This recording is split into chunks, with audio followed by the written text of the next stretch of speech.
Здравия! Как всегда, мои замечательные участники приватной группы по крипте сподвигают к новым свершениям. Начинаю тему юридического образования. Этого не расскажут юристы и адвокаты, ибо они по сути являются лохотронщиками и резко потеряют лицензию на деятельность. А кушать-то охота, несмотря на то, что мошенник. Впрочем, не все не отмороженно плохие. Многие понимают происходящее и работают денежными курьерами между лохом и якобы судьей. Да что уж там, даже помощница местного нотариуса в курсе темы. Другой вопрос, что существуют забавные существа, называющие себя юристами и адвокатами, начинающие защищать оккупационную систему. Вот таких явно достанет УК-64 РСФСР рано или поздно в той или иной форме. Ибо хозяева системы очень забавные. Создают условия и дают впасть в беспредел умственно развивающимся существам, а затем карают подчиненных, ибо у них появляется эта возможность в связи с тонкоматериальным устройством системы. Но мы в этот аспект впадать не будем. У нас население в состоянии ребенка находится и плохо реагирует даже на тот момент, когда их в законы тыкаешь носом, с телеавизором сильно расходится. И ладно бы нас окружали дети, а то нас окружают психически больные, ни разу даже Конституцию не державшие в руках, но имеющие свое ценное мнение по этому поводу. Надо сказать, что психически больных гораздо меньше в начальниках и директорах фирм. По работе много лет с ними общался. Впрочем, это неудивительно, они же берут ответственность за свою жизнь в свои руки, а любители работать работу прям зашкаливающе тупят. Если кто-то узнал себя, кнопка отписки от канала где-то справа сверху. У меня был забавный случай, когда объяснял одному млекопитающему несколько месяцев в перезвонах, что происходит и как система устроена. Затем контакт был прерван, через несколько месяцев созвонились, и сознание подопытного было стерто, все с чистого листа. То есть пошла защитная реакция ребенка, отторгнувшего реальность в угоду сложившейся картинки мира, натренированной школой, университетом и ящиком. А ведь у него куча детей. Впрочем, у таких как он, детей сейчас режим уничтожает. Ну а как хотели? Остайтесь тупым, получайте последствия в виде потери детей и внуков и завершения родовой ветки. Все это трагедия и ужасно, но как бы и логично. А в системе взрослых это все не обязательно. Но законы же читать трудно. Лучше отдать этот аспект кому-то еще. Вот так и перекладывается ответственность куда угодно, кроме себя. Сразу предупреждаю, лучше закрывайте ролик. Сильно поломаю розовые очки. Лучше оставайтесь счастливым болваном с сединой в висках. Косвенно, своей тупостью, данные существа мешают жить нормальным людям.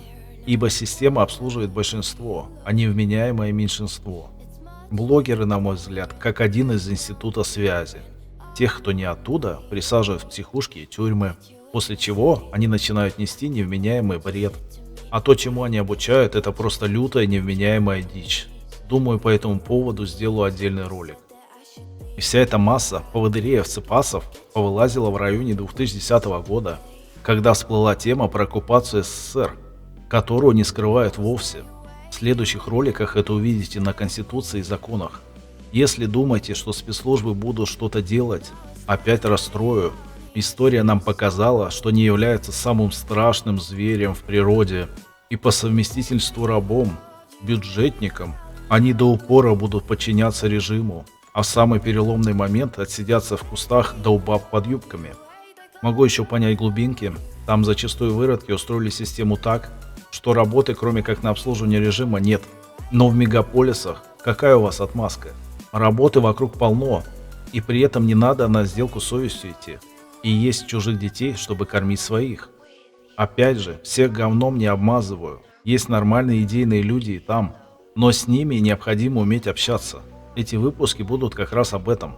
О четком осознании кто-то в системе и о том, как с системой взаимодействовать. В целом, нам требуется копу делать. А мир психически больных пусть существует параллельно. Места всем хватит. На затравку перескажу историю, чтобы уничтожить остатки иллюзий. Про одного работника спецслужб КГБ.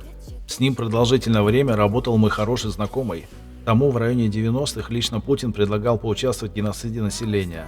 Тот отказался, как и многие сослуживцы. Изменили родине и присяги. Как следствие, были лишены огромных по тому времени КГБшных пенсий. И сегодня завершают свою карьеру работниками охраны пятерочек. Впрочем, и там их уже сократили. Надеюсь, психически больные к этому моменту закрыли ролик. Перейдем к теме. Перед нами проект Конституции РФ, никем не подписанный. У меня на сайте есть статья на эту тему, ссылка в описании. Читайте, смотрите, там много материала. Покажу только пару ответов, чтобы понимали, что все вокруг происходящее – это зашкаливающий лохотрон. А ключ к системе как раз начинается с Конституции. Давайте посмотрим на последний вариант этой макулатурной муры, призванной защищать человека от физлиц. И суть работников органов в этом. Если они этого не понимают, то при встрече с подобным осознанным человеком их ждет неприятная участь.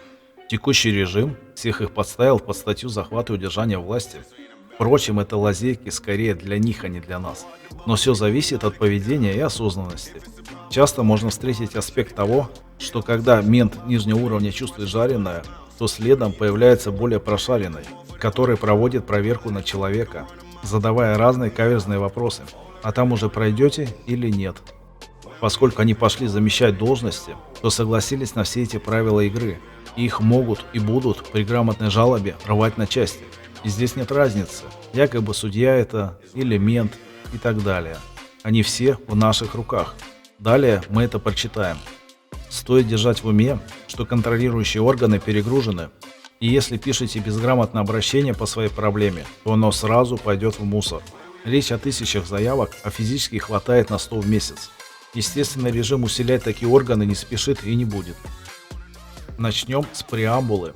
По-хорошему, хорошо бы начинать с вексельного права, ибо это язык документов, выдуманный всеми этими гондонами, захватившими нашу землю. Но это еще более глубокая тема. У обывателя уже должна взорваться башка раз 10 к этому моменту. Не будем обострять. Вот нам пишут, что она принята всенародным голосованием 12 декабря 1993 года. О том, что это все сфальсифицировано, с недостаточной явкой по тем законам и забавным фактом того, что люди с паспортами СССР сходили на голосование за чужой субъект права. Давайте тогда сразу пойдем за Конституцию США и проголосуем. Чего нет-то? А дальше нам пишут про клоунаду с голосованием на пеньках в 2020 году. Цифры они, естественно, как в том анекдоте рисуют. Любые. Приходит бывший глава ВЦИК Чуров к Путину и говорит: Владимир Владимирович, у меня для вас две новости. Одна хорошая, вторая плохая. С какой начинать? С хорошей. Вы победили. А плохая? За вас никто не проголосовал. Чем раньше поймете, что смотрите телесериал по ящику, тем раньше жизнь станет понятнее и многие страхи уйдут. Далее мы видим еще большевистский высер столетней давности. Про многонациональный народ. Если кто не в курсе, 100 лет назад были народы и народности. Перепись Российской империи доступна. Смотрите, великороссы, малороссы и так далее. Затем пришли картавые и сделали из десятков народов сотни анальностей. Как раз Сталин этим и заведовал. Далее идет рассказ про какой-то народ Российской Федерации, соединенный общей судьбой, видимо оккупацией и геноцидом. И вот началось интересное. Мол, этот анальный народ утверждает права и свободы человека. Запомните, это у человека права и свободы, а гражданин – опущенный лох, который всем должен. Это скоро много раз повторится в Конституции и законах. Если признали себя гражданином, все, полицаи и прочие службы будут нагибать и набутыливать. Гражданский мир – еще одна несуществующая хрень, призванная закрепить сознание лоха-гражданина. По теме гражданства также следует делать огромный ролик, корнями уходящий еще в Российскую империю или что там было 100 лет назад. Далее какое-то сложившееся единство, с кем и чем только не уточнили. И какие-то принципы равноправия и самоопределения, также нигде не прописаны. Тупо пафосные фразы, призванные усладить уши лоха. Далее про каких-то предков, передавших нам что-то непонятное. После Второй мировой, что ли? Что-то в Германии уровень жизни лучше, чем у нас в разы. Кто победил? Чего 9 мая отмечается? Непонятно. Лучше бы написали правду, что они все просрали и оставили нас в нищете и оккупации. А про веру в добро и справедливость вообще разговаривать не хочу. Чем больше падаль по жизни, тем лучше живет сегодня. Нет этого в нашей жизни. Суверенная государственность России при глобальном управлении миром – это вообще мем и прикол походу. Они же все безукоризненно разыгрывают клоунаду и выполняют указания всяких там международных валютных фондов и прочих управляющих организаций. Чуть ниже по Конституции это будет видно. Про Демос уже говорил в прошлых роликах. Это рабовладельческий строй. Ахлократия равно народовластие. Короче, рабовладельческий строй и благополучие и процветание баринов требуется стремиться обеспечивать. Далее они пишут про родину. Но родина у нас, согласно референдуму 17 марта 1991 года, Союз Советских Социалистических Республик. И пока не будет нового референдума, ничего не изменится. Ибо страны создаются людьми, проживающими на территории, а не какими-то клоунами, устраивающими госперевороты.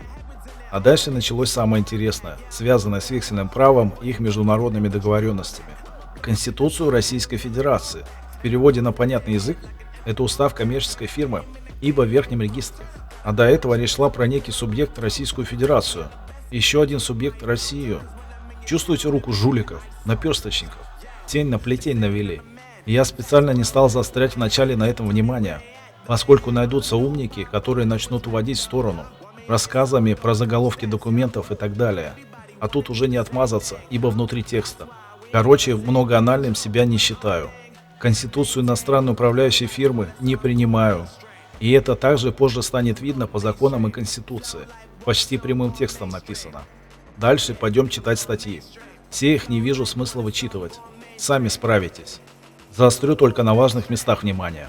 Ну или на тех, которые захочется по каким-то причинам. Если взорвалась жопа и загорелся диван от услышанного, всего за штуку баксов удалю ролик. Контора тоже не стесняйтесь. Без труда продамся за ваши миллионы.